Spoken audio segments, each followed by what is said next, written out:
What an event that was. Good evening, ladies and gentlemen.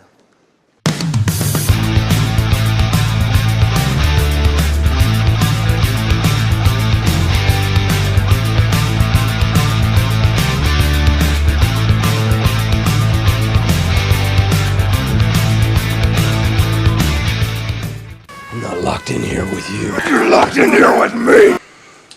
What's going on, everybody? This is Anthony from the Knights of Horror, and I have to say HHN 2017 was actually really good in my books. It wasn't as good as 2016, but it's pretty up there with 2016. So I'm going to do a full rundown, a full review of what I thought of the event and what I thought of each and every maze. And if you can hear the sound of my voice, yes, I am sick as of this video recording.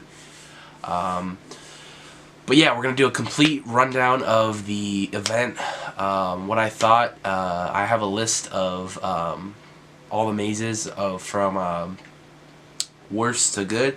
But don't get me wrong, every maze in my opinion were amazing, so it was kind of hard to do this list, but at the same time, I kind of knew what I wanted, so here we go. Here's my list of the HHN 2017 mazes. So number 8 obviously is going to go to The Walking Dead, and the reason why I put The Walking Dead at number 8 is because, well, The Walking Dead is a full-time attraction. It's year-round at Universal Studios Hollywood, so if you really wanted to go through that attraction any time of the year, you actually can. So that's why I put Walking Dead as number 8, because honestly there was nothing different about it, but I still love walking through it because I'm a huge fan of The Walking Dead, and to see a lot of the scenes be brought to life, it was actually really cool. So Walking Dead is number 8 at the event.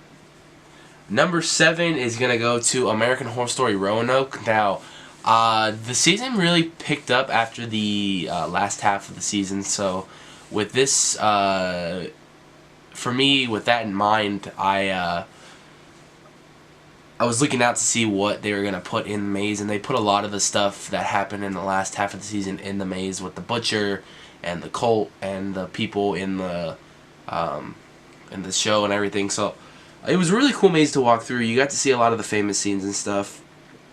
But I felt it, just for me, out of all things that it lacked, I think the facade could have been a lot better. They just kind of reused the facade from last year, and they just put Roanoke under. And I really think they could have made the facade the house from the season of Roanoke. That would have been a lot cooler in my opinion, but I don't know. He does what he wants to do, and I completely respect that. But creatively inside the maze, it was really cool. It opened up like how it did last year with the American Horror Story, where remember each season you went through, you saw the video clip of the season you're about to walk through. So you walk in and you see the video clip of Roanoke, and it was really cool just to walk through and see. My number 6 for the mazes is going to be Ash vs. Evil Dead. Now this is the maze I was really looking forward to, and walking through it, I won't say I wasn't disappointed, but at the same time it didn't really live up to my expectations. Now John Murray did a really good job in this maze. The facade was awesome, and the interior was really cool, but I felt there could have been more. There could have been more added to the maze. Now, there was a lot of dark parts where you walk through, and a lot of those dark parts could have been honestly filled up with more deadites, or more scenes from the show. Now it goes from straight to season 1, and then you walk through and it jumps straight to season 2, and it focuses more on season 2 when you hit that mark in the maze. I really think they should have focused on the cabin a little bit more. They didn't really. I mean, you saw some parts from the cabin, but like you saw the facade entering through the trailer, and that's where it all starts. And then Ash comes out and fights the grandma, and then you keep walking through, and then you see a lot of the deadites and stuff. And then you saw the facade for Ash's house, from season 2, which was really cool. But I really think they could have added a lot more. But still, all in all, the maze was a really good maze. It was cool to see Ash everywhere, though. He had his chainsaw hand, his boomstick, and the masks for Ash actually came out really cool. In my opinion, at least. I thought they looked pretty cool. I mean, you can't really get Bruce Campbell to do every scene for the damn maze, but all in all, that maze was, it was good. Like I said, though, it didn't live up to all my expectations. So, With that being said, I'm going to go down to number 5. Number 5 for me was Saw the Games of Jigsaw. Now, this maze was really cool. This maze, the facade was an abandoned kind of like warehouse like it is in the movie, where you see Jigsaw takes his victims to this place to play his games and stuff. So it was cool to walk through it and check out all the awesome traps that, you know, Jigsaw is famous for. You got to see the infamous the one with the head trap, where when it closes it smashes your head in. That was cool. You walk through a barbed wire area, which kind of, when I was filming the maze, one of the barbed wires were stuck together and it kind of choked me a little bit, but it came loose. But you saw one of the guys, you know, he was like trying to get out and stuff. That was really cool. One of the best parts of that maze, though, and it was from the new movie that comes out in October 27th.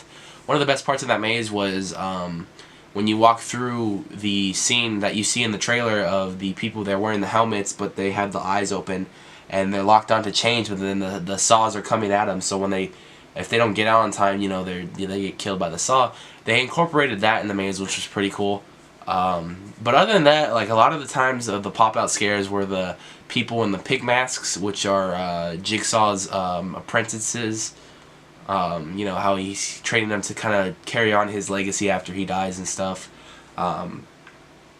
If you want to see more of that, I'm going to put up a video this week of the history of Jigsaw, and I'll get all into that and stuff. But nonetheless, the maze was really cool. The traps were really cool. The special effects came out really cool, and I really liked the way the pigs came out.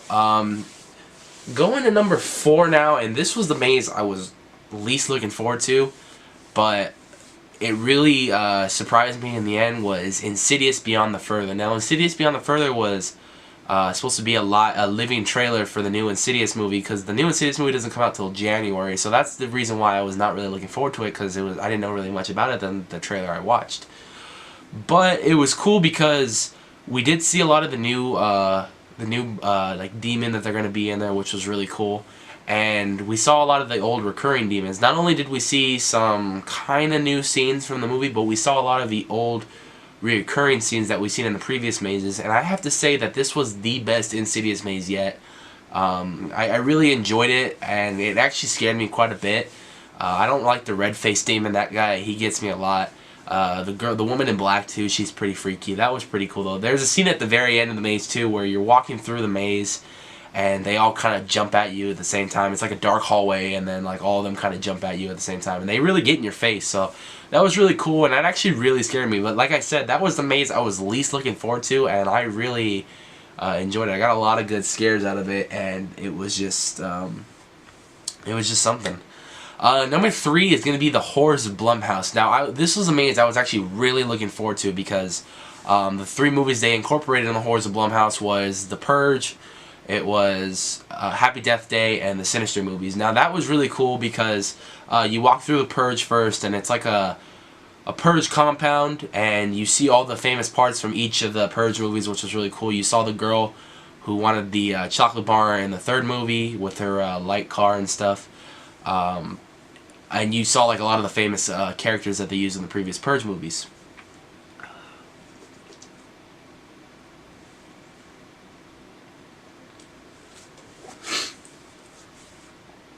And then when you walked out of the compound, you walked into a kind of like a movie theater. They're having a Blumhouse marathon called The Horrors of Blumhouse.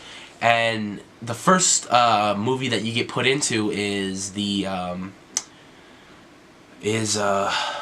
Happy Death Day. And it's really cool because it's like the trailer where you see the girl laying in bed and she wakes up and, you know, everything goes. And as you walk through the maze, you see a lot of the main killer, you know, the famous, I think it was a pig mask. You see a lot of him throughout the maze and stuff, and then you see her trying to like kill him, and you see her, you see the killer trying killing her, and it was just really cool to see him everywhere. That was actually like the majority of the maze. That was half of the maze right there, and it was interesting because, you know, that's another movie that doesn't come out till I think Friday the 13th, and it was another movie I walked into where I didn't know what was going on, but it was cool to see. It was really cool to see.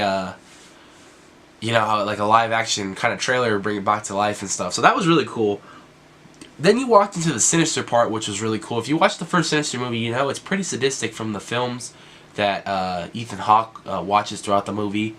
You know, it's the demon that kills a lot of the families, but then you find out it's actually the kids doing it, and it was really cool. I'd never seen Sinister 2 though, so walking through Sinister 2, it was kind of different. I didn't know. I saw a lot of death scenes, but I didn't kind of get them.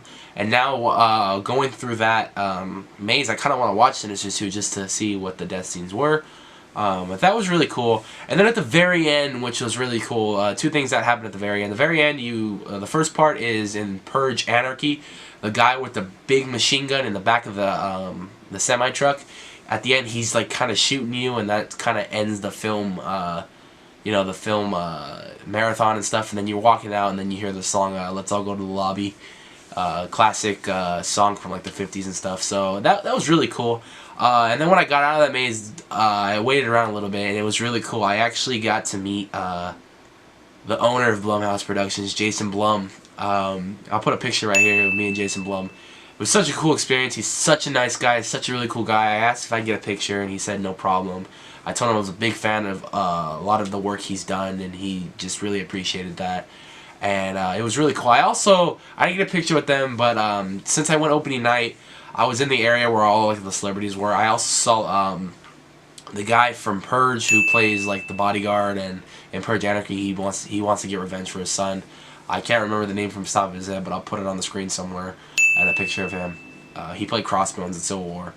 But I didn't meet him, but I saw him, and then I saw the entire cast for Happy Death Day, so that was really cool.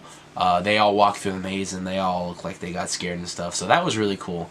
But moving on, getting back to the subject of the event, number 2 is going to go for me, Titans of Terror. Now, the maze was, if you guys don't know this by now, the maze was actually supposed to be the Conjuring maze, but he couldn't, you know, stuff happens last minute, and they ended up just turning it into a Titans of Terror maze. Now, the concept for this maze was really cool. It was supposed to be about a little boy. It was cool to see the little kid's room. You know, he's a huge just fanboy of all these horror movies. Then you walk through. The first thing you walk through is the Nightmare on Elm Street. You hear Freddy's voice and stuff, and then you walk through some iconic scenes of Nightmare on Elm Street. It was just really cool to see all the effects and stuff that they went putting into this maze. That was really cool. And then after that, you walk through Friday the 13th stuff, and you know you see Jason. He's killing all his victims and stuff. You see some pretty brutal ones. One of my favorite ones, and I don't know if I really caught it good on camera, but one of my favorite ones was when they show a guy, he's taking off a bear trap, and you could just see his bone and everything, and it's actually really cool. But you know, you see Camp Crystal Lake, and then you walk through a couple things, and then what was really cool, the part that gave me the most goosebumps in that maze, which was really cool, was the Texas Chainsaw Massacre part, because as you're walking through the Texas Chainsaw Massacre part, it's you hear the beginning from the original one, like this is real and stuff, like, you know, this was all based on a true story, and you know, they play the opening to the thing known as the Texas Chainsaw Massacre and stuff like that. Then you walk through and you see the Texas Chainsaw Massacre stuff. But what was really cool is at the end you hear John Murdy's voice again saying that's kind of like it for the marathon. I hope you guys enjoyed. But as you're doing that, much like Insidious, all the Titans of Terror popping out at you. And I got a good shot of that. It was Jason that pops out at you, and then Freddy pops out at you, and at the very end it's Leatherface, and then you just, the maze ends. So that was a really cool maze. And last but certainly not least, the maze I was actually really looking forward to also at the event this year was Stanley Kubrick's The Shining. Now, The Shining was a really good maze. They got a lot of the main details of the maze spot on. It was great to walk through. I only had one problem with it, but it's just a minor problem that a lot of people won't even care about, but it just, for me, it would have made it more authentic, is that, and plus they had the rights to it. I just don't know why they never did, but a lot of the audio in there was in the maze itself was actually like redubbed, so like you could tell in the "Here's Johnny scene" it was not Jack Nicholson, it was someone that just said it. But I was just all in all really impressed with this maze. Like, it was cool to see you know, Jack everywhere, and he's you know, like, they did a really good job on those masks too. That, like, it looked exactly like Jack Nicholson. Those look cool. And everywhere you saw him, he had his axe and stuff. But it got a lot of the iconic scenes. It got the the twins, and then you see them dead on the floor, and then Danny Boy's sitting on this tricycle. You know, the all work and no play makes Jack a very dull boy. Like, there's a whole room that's just, those pictures are everywhere and stuff. So that was really cool to see. And it was also cool to see the dead girl shower scene, which it really did smell in there. It like smelled really bad, and then you walk through, and then she pops out at you and stuff. That was cool. They got like the carpet from the movie. If you paid attention in the hotel scenes and the carpet, it's all like kind of like a funky color. That was cool to see. They got like the one of the weirdest scenes in the movie is when you see a teddy bear giving a guy kind of like a BJ, and they had the teddy bear in there, you know, but they're not going to show that part in the maze because, you know, that's too graphic for the maze. But they had the teddy bear in there, and you kind of just knew. And in my sick mind, I wanted to make the gesture, like, what are you doing, you know? And then it was cool because you went into the nightclub scene, which was cool. There's a part in there where the guy goes, "Great party, huh?" and he does his thing and stuff, and he's got like a bullet head. But then when you walk through, everyone's dead. There's skeletons everywhere and stuff. That was cool. The Here's Johnny scene was really awesome. I liked the way they did it and stuff. And the girl in the maze actually looked exactly like the girl in the movie, so I was really impressed with that. The elevator scene where the blood comes out, it wasn't what I thought it would be. John Murdy kind of hyped it up, and don't get me wrong, I respect everything he does. He's like the mastermind and stuff. It just, I thought it was going to be one thing, and it was a completely different thing. It was still really cool to see, though. I mean, it was a projector, and the elevator opens up in the blood, and there's blood everywhere on the floor and stuff, and then there's the red rum scene and the twins and stuff, so that was really cool to see. And then the very end, too, where you go through the maze was cool, because it was actually, he put the effect where it actually felt cold in there, so that was cool to walk through. And, you know, he popped, at the end, Jack pops out everywhere, and then at the very, very end, you see kind of like a dummy Jack. He's just sitting in the ice, you know, like they show him at the very end where he's dead, holding the axe and just sitting there in the snow. So that maze was cool. Other than that, though, the mazes this year were pretty freaking awesome. I still think last year was the better year, but this is actually my second favorite year of all time as far as mazes go. And then there was other stuff at the thing. I'm not going to forget about the Titans of Terror Tram. I want to talk about that and the Jabbawockeez show. Titans of Terror Tram was really good this year. It was good because we're getting out of the Purge kind of theme, and we're starting to do original stuff again like we did last year. So that was pretty cool. The only problem I had with Titans of Terror Tram and the Titans of Terror Maze is there was a lot of similar scenes in the Leatherface part, and I kind of was a little irritated by that, but still, I love every year walking through that set of Norman Bates and the War of the Worlds scene. It's just really cool to actually get to walk on there. You know, you don't really get a lot of chances to walk on there during a normal Universal Studios day. So to walk on there during Horror Nights at night, it looks so cool and stuff. So that was really good. And this year, Jabbawockeez was actually pretty good. It was a whole new original story. You know, the Jabbawockeez, 3 of the Jabbawockeez were like aliens and stuff, and they crash landed, and they're trying to get their ship repaired, so they gotta get like 3 things. And, you know, it was like a whole new story, because like the last 2 years they were here, it was like the same story of them in a dream and stuff, and he wakes up and he has to do an adventure. But this year it was actually pretty good. So now that you guys heard my review on the mazes and stuff, I want to give you a little insight of if you're gonna go and you have general admission. So like every year I go, I usually go opening weekend, and I get the front of the line pass only because I don't like waiting lines very much. And this year I actually started filming, so it was really cool to you know, just skip the lines. But in the beginning we went through the lines and we only waited like 10 minutes. But I'm gonna give you the full breakdown that I heard on the League of Extraordinary Vloggers. I'm going to link their video in the description below, because everything I'm about to say was from their video, and they said that their plan worked. I'll link the video in the description below, or I'll put it on the screen right now.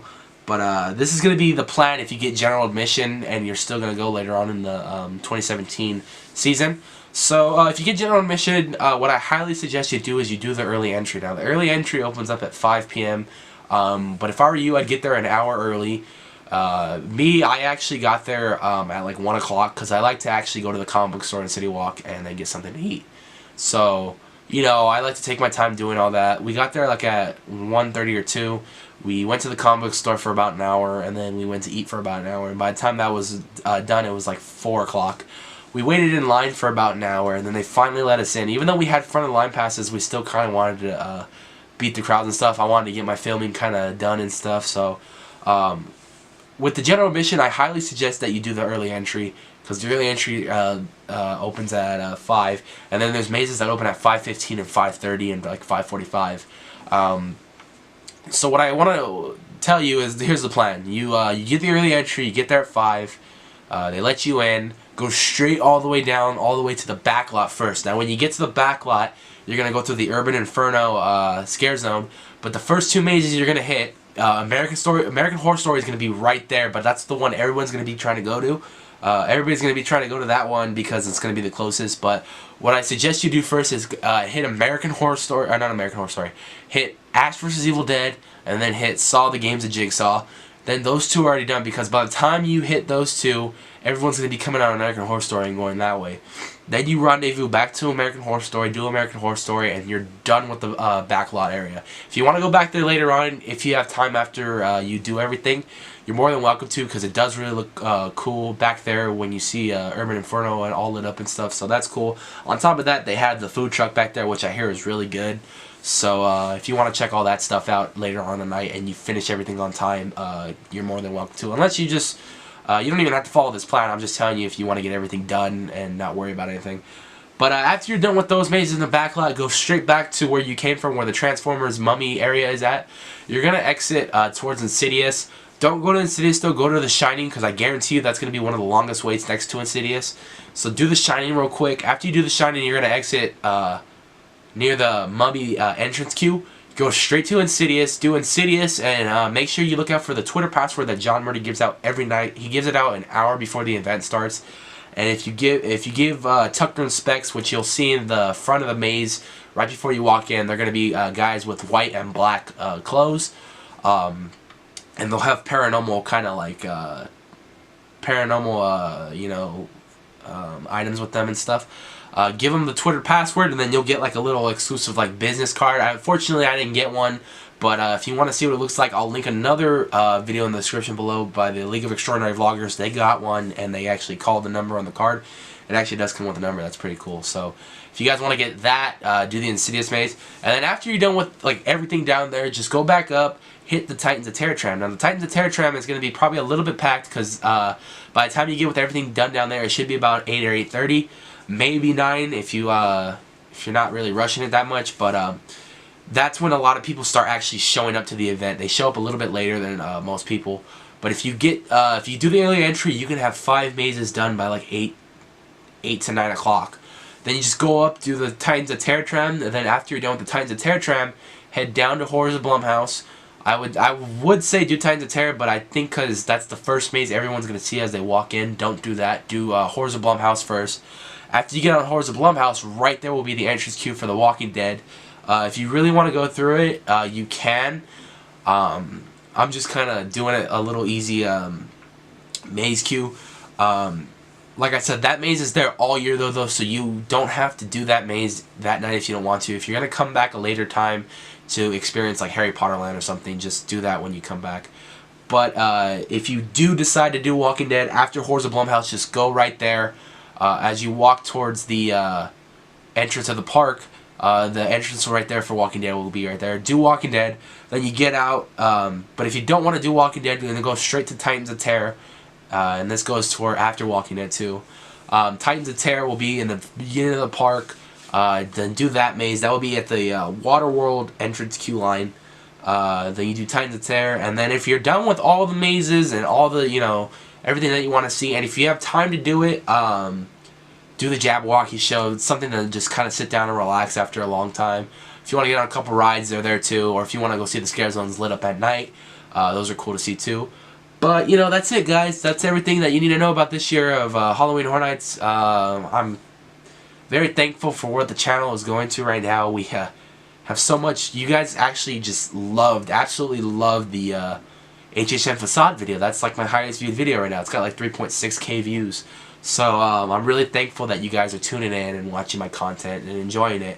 You guys have shown me a lot of support with subscribing and stuff. I just want to get those social media numbers higher, but it takes time, guys. I'm really just psyched that you guys are watching my content and stuff. So thanks, guys, for watching. I really appreciate you watching my content, and if you guys are new to the channel, hit that like button and the subscribe button. If you guys have been supporting, thank you for all the love and support. Just make sure to hit that like button, and I will see you guys in the next video.